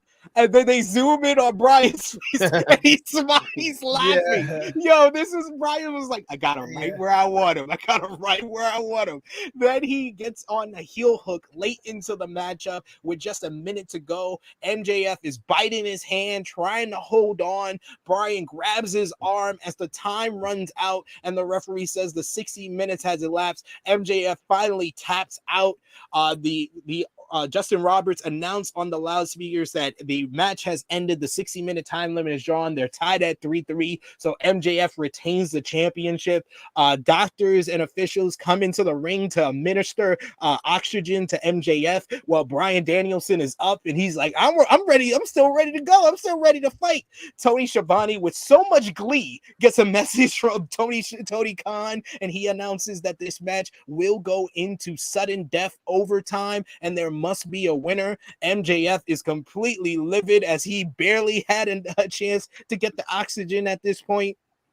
We get some series of near falls at this point. We get the LaBelle lock. MJF tries to use the Dynamite Diamond Ring, but he misses. Bryan's able to hit the Psycho knee for a great near fall. This was the key in my opinion. That near fall where they had the fans in the palm of their hand because for the first time the fans really believed Bryan was going to win that with the Psycho knee. So that was a great job by them. He then locks on the heel hook again, and MJF is able to get to the ropes, and as he has his hand on the ropes and the referee's trying to break the hold, he taps out. So Bryan thinks that he has the win. MJF slides to the floor as Bryce Redsburg's telling him that the match isn't over. He takes away the Dynamite Diamond Ring and he puts it away. As Bryan goes to get MJF grabs the oxygen tank that he was using to administer on him and he blasts Bryan in the head. He then locks on the LaBelle lock. Bryan is able to fight out of it. It looks like he's going to pass out in the submission, but Bryan fights out. It looks like he's going to break the hold, but MJF just keeps wrenching back, and eventually Bryan Danielson taps out of his own damn move. 67 minutes of an all-time classic, and MJF retains the Triple B, the AEW World Championship. I said it in the comments, and I will say it here, ladies and gentlemen. This is the greatest Iron Man match of all time. I actually, this morning, went back and watched Brock Lesnar versus Kurt Angle. The best Iron Man match until last night. And the thing that held that back from me giving it a full vote is the commercial breaks and it being formatted for TV. But as far as full-on Iron Man match that I saw from minute to minute, all 60 minutes, and then the 6-7 extra minutes, this is 5 stars by far, and this just might be the greatest AEW match of all time. I think it's definitely by a country mile the best AEW main event, and I'm saying by a country mile because previously Hangman versus Kenny at Full Gear 2021, me and Drunk Guy JJ, Sober Guy JJ were there live for that one. That was great. That was 5 stars, but this was just slightly better because 66 minutes. And just how well paced this was. At a deliberate pace early on, but we still got big moves. We still got great exchanges. And just to deliver this type of matchup with all the pressure on the line and with a hot crowd, this is like night and day in comparison to the crowd in Anaheim for WrestleMania 12 because they were asleep by the time it got to the final 5 minutes. I was a part of that crowd. And, oh my God. No one tell me, please don't compare Brett versus HBK to this because this is a masterpiece, a modern day classic. 5 stars. I might go over 5 and say it's 6 after a second viewing, but for now, I'm giving it 5 stars. Romeo, what did you think about this main event here? 5 stars. Agreed. 2 5-star matches on this card for me. Love the Shawn Michaels tribute by MJF. If he really wants to take it all the way, he should block me on Twitter as well. That'll really You gotta wait 20 more years, good brother. The whole kid thing, that looks staged to me. That looks staged. What are the odds him throwing that with the fucking Fight for Your Dream shirt on? You know, that's what got me. No, I think that's just MJF. That's just MJF saw the shirt and he was like, you know what? Fuck you. The woman, like if you watch that woman's reaction, like any black woman I know would have slapped the shit out of him. That would put a drink right back or something. My son was embarrassed in front of nearly 20,000 people. Shit. I love the match. They did a good job early making it look like it was going to be no falls, like the Shawn Michaels Bret Hart way. But then they just started one after another. The low blow was genius. Just great MJF stuff. MJF was great at being MJF. The finish with the submission and the time clicking down, the HBK tribute again. Well done. I was shocked it went into overtime, but once I saw the Shawn Michaels tribute stuff, I should have known. I should have known it's going overtime.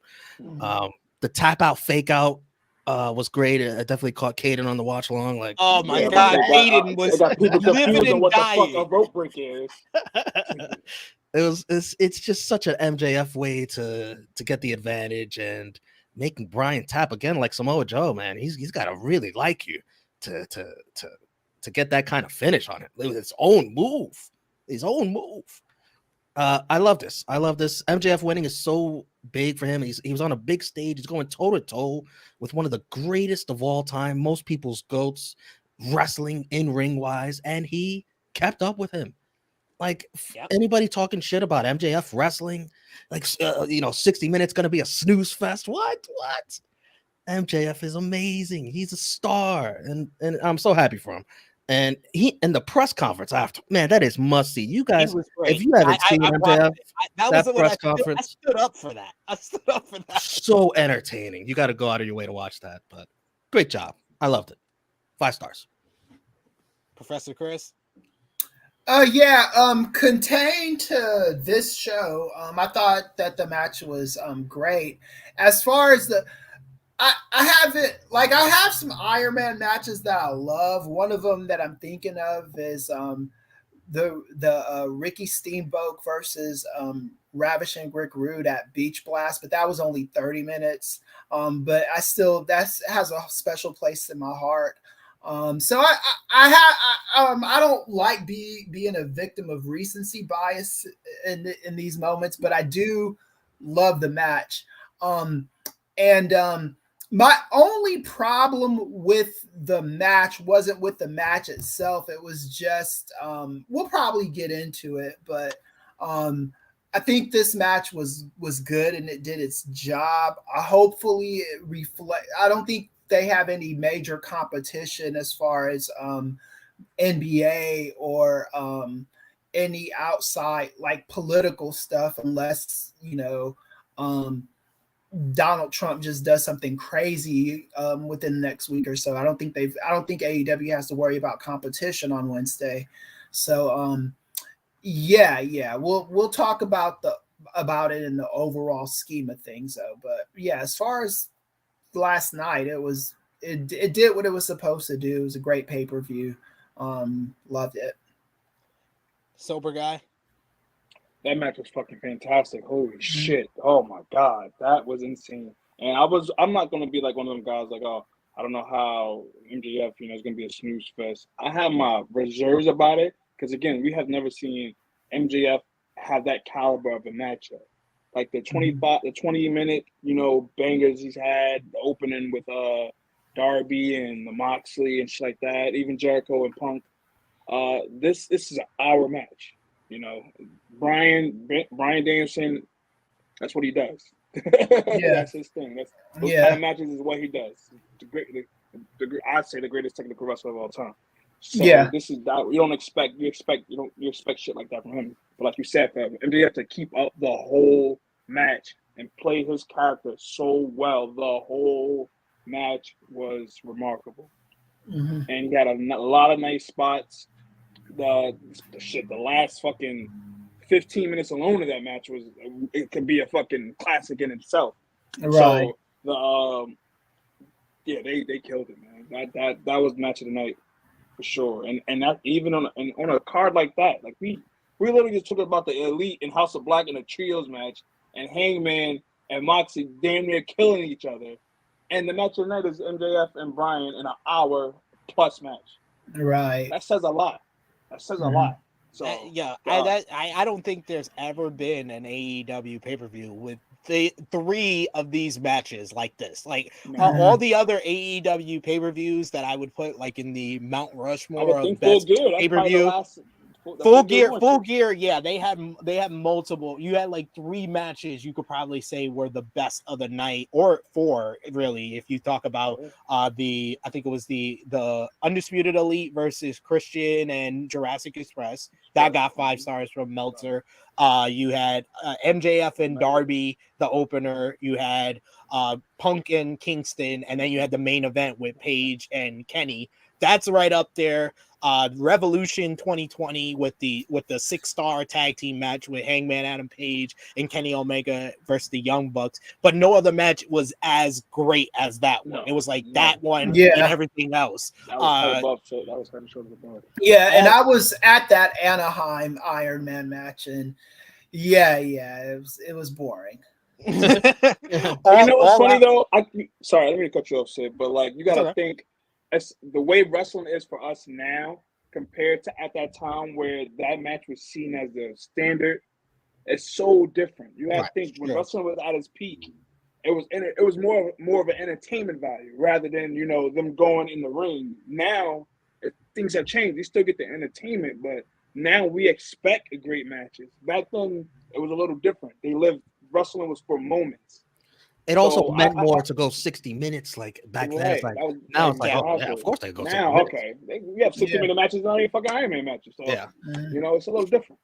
And especially because you've had matches like the Kenny and Okada, and they've done it twice with like breaking the star reading with 60-minute matches. It's a little bit different, but just with all the pressure going in. And I thought the key to this, and this is the reason why, with like, I think of other 5-star matches that I've given where I knew who was going to win going in. I compare it to Undertaker versus Shawn Michaels from WrestleMania 25. Is the moment where Michaels, like, I think hits the Sweet Chin music and gets the near fall, where I actually believe that he could beat the Undertaker. That was the key, because I knew the Undertaker was going to win, but they had to make me believe Shawn could win.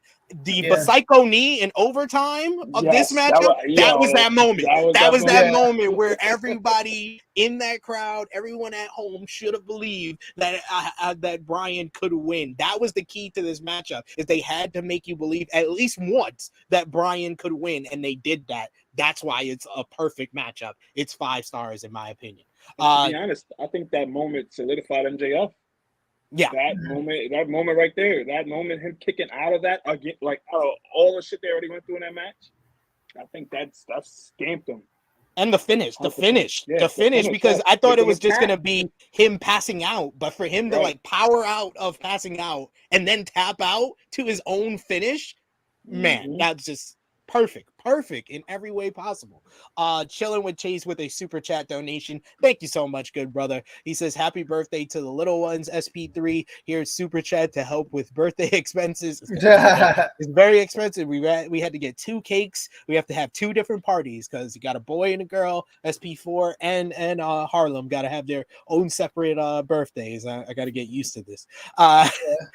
So he sends us another super chat donation. Thank you so much, because I need those. I need the super chats, people. It helps. It helps.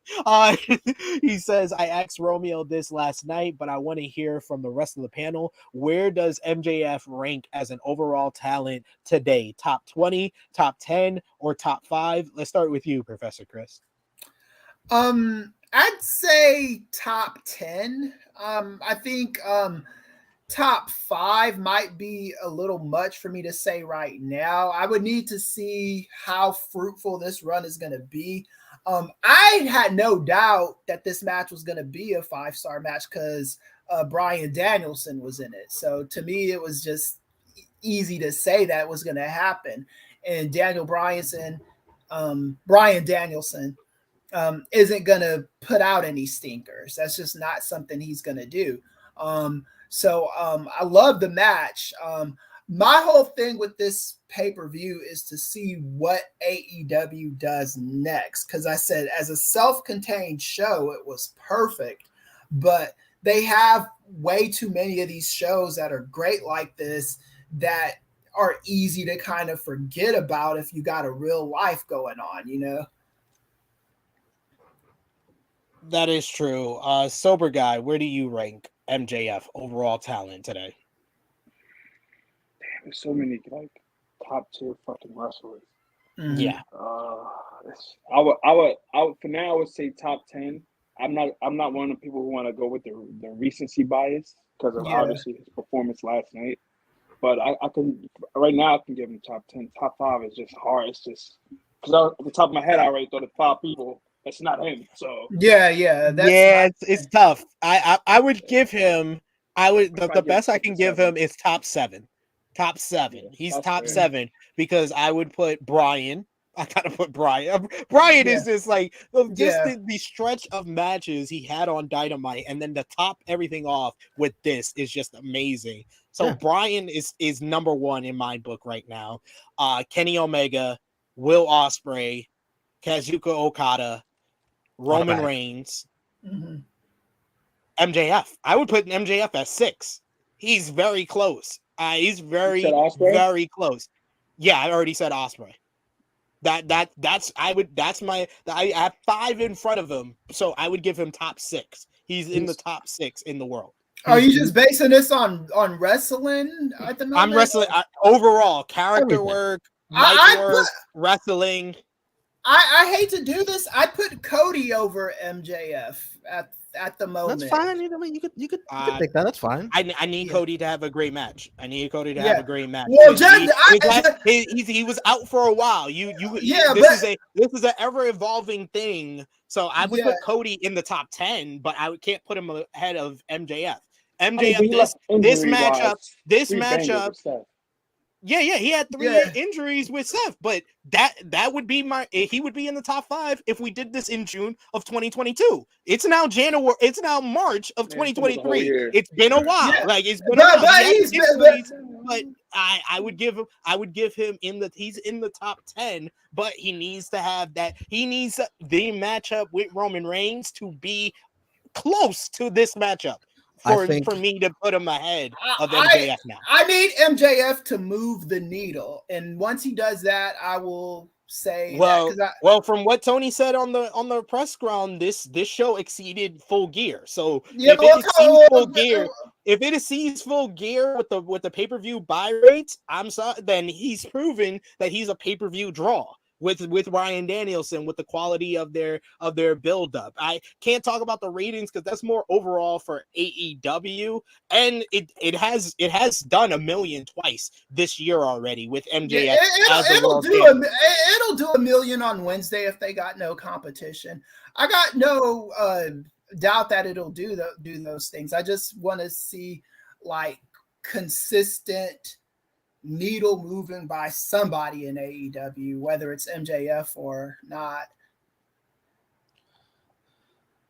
What about you, Romeo? I didn't know what you said last night. What do you think?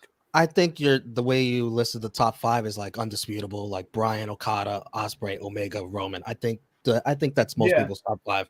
After that is where 6 to 10 is where you could play around with it a little bit. Like you're talking about. You could throw Moxley in there. You could throw Moxley in there as well. Seth, Hangman, MJF, Cody. You can mix and match with those 5. I think they're the next 5. Actually, that's a perfect top 10 to be honest. Everybody just named after the top 5.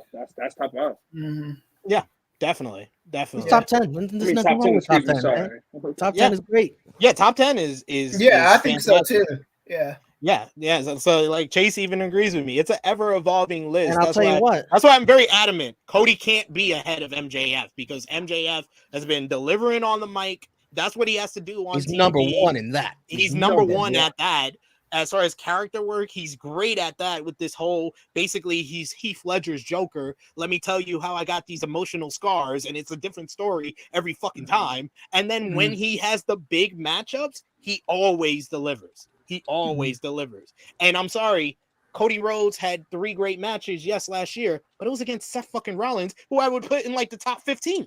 So it's just like there's different levels to this. Like I've seen MJF have great matches with Jungle Boy and Darby Allin, who are not in like the top 20. They're getting close. They're going to build up the resume eventually to be there, but he's had great matches with guys outside of the top 20. Cody has not. Very long time. His last one was against Sammy in the ladder match last January. That's nearly 14 months. It's on a smaller scale, but the match with Gable was pretty good on Raw. But I know It's like that's like 3.5 stars. Like that's a good match. That's a smaller scale. And anyone can have a good match with Chad Gable. Chad Gable is like an underrated guy. If he was given a push, I think Chad Gable could get into like the top 30, top 20 conversation. If we're talking just wrestling, I would give it to MJF. I'm just thinking about how important Cody is to the WWE product at the moment. Like when he's on television, people do stop what they're doing to watch what he's selling. And I just don't think anyone on AEW at the moment is doing that. You know, CM Punk was the last person to do that, and he's eating muffins somewhere. And obviously this goes without saying, but this list doesn't include women, because if we include women, then you're gonna put a couple in there. I would put Julia. Not a lot of women in the America. I know a lot of people want to put Bianca Belair in there, but it's been a while since Bianca had a great match herself. But that's a different topic for a different day. You didn't even say the GOAT. You didn't even mention the GOAT either. I mean, it's been a while since she had a great match too. Mercedes can be in the conversation for top 10, top 20 overall because she had a great match recently. Look, how you come back off a 9-month sabbatical and putting out better matches than women who've been doing this every week? Stop playing. We're not going to talk about that. Stop doing it already. Yeah, you get carried away. By the way, I know there wasn't a spot for her. She's not in a significant storyline, but Jade Cargill has to be on these pay-per-views. She has to be. Yeah, I know there wasn't a spot here. She should have at least been on the buy-in. I do think that. She's a star. Her versus Riho would have made a lot of sense because Riho got the 2 victories on Dynamite and Rampage. That would have made a lot of sense to me. But man, that's a great conversation. Thank you for that super chat donation, Chase, for leading us there. But let's put our thumbs in the middle, guys, for this show overall. Everyone, you could do it in the live chat. Thumbs up, thumbs down, thumbs in the middle. Match of the night, MVP, LVP, and what you gave the show out of 10. I think this is easy. 3, 2, 1. Yeah. 4 thumbs up, a unanimous thumbs up for the show. Out of 10, what did you give the show, Professor Kris? I give it like a 8 because I have to see what this show does outside of last night and the 24-hour talk that follows it. So yeah, I give it an 8. Romeo? I said like an 8.5 on a Chilling with Chase, but I'm gonna bump it up. It's a 9 for me. Mm-hmm. This is like it almost feels like you know how WWE used to have like terrible builds, but like the pay-per-view would be a banger or whatever. Yeah, it felt like that, but 3 outstanding matches. I have 2 5-star matches on this show. Yeah, the trios match is right up there too. It's like you got to give it a high number. Right. I agree. Sober guy JJ, out of 10, what did you give the show? Yeah, 9 for sure. Piggyback of Romeo, man. That's 3 fucking match of the year contenders on one show. Right. Yeah. For now. I'm gonna take a page out of Romeo's book. I'm giving it 9.25. 9.25. It gets 9.25 because I gave 9 out of 10 for Elimination Chamber. I gave 9 out of 10 for Wrestle Kingdom 17. You gave 9 out of 10 Chamber? For Chamber, yeah. The final 2 matches that drove it up for me. The final 2 matches for Chamber, the men's Chamber and Roman and Sammy, and then the crowd. You have to take that into account too. Okay, so I'm gonna bump my score up to 8.5 because I did give Elimination Chamber. I probably need to downgrade Elimination Chamber a little bit, but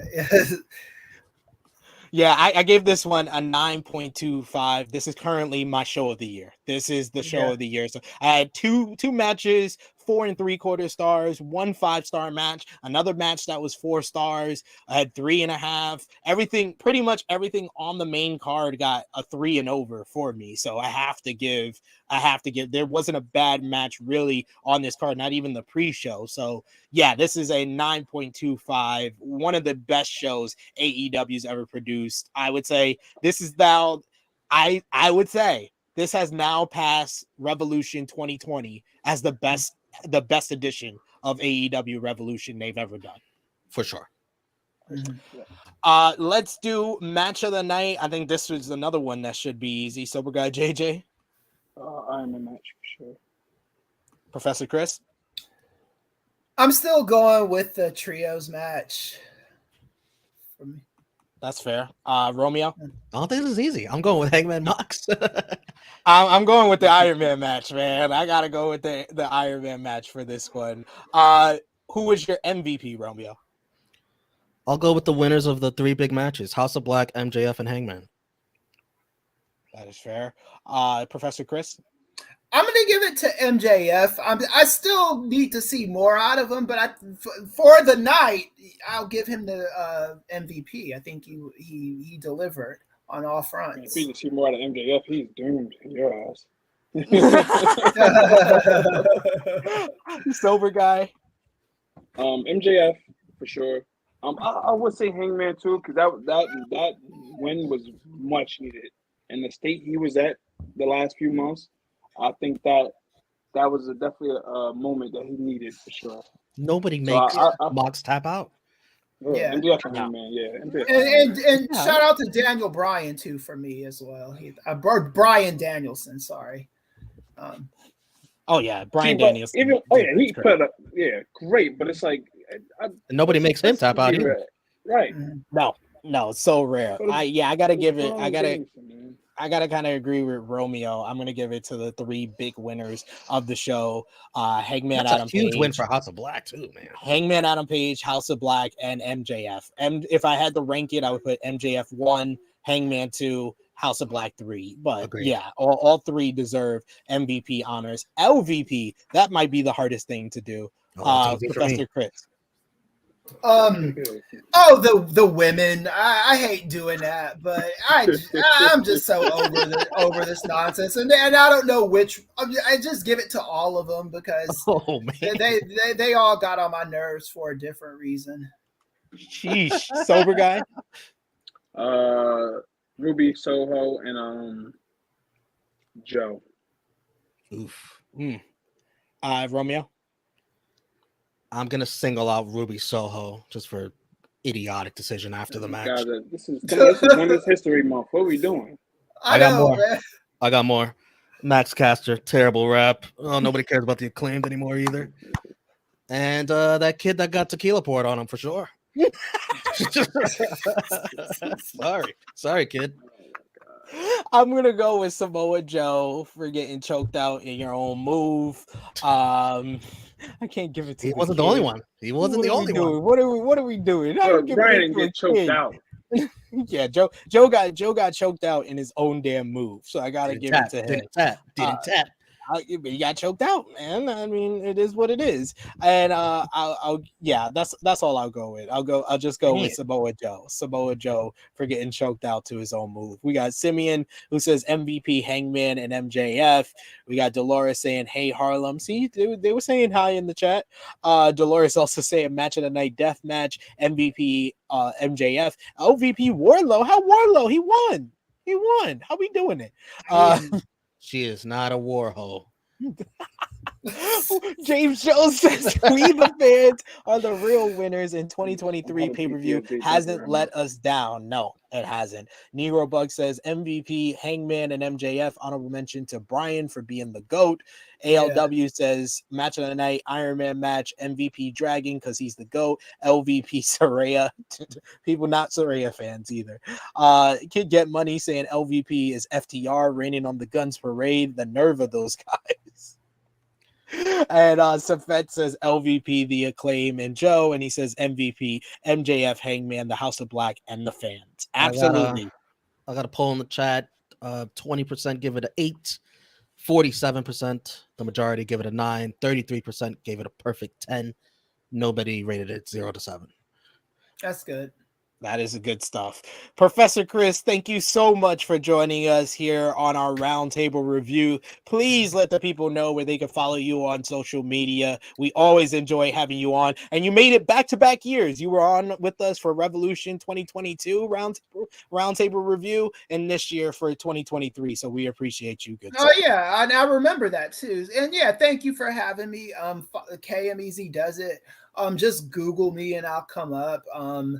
Heard you. Google. Check your Google. I'm right. I haven't wrote for WrestleNomics in a while because I just had writer's block and I'm planning a wedding over here.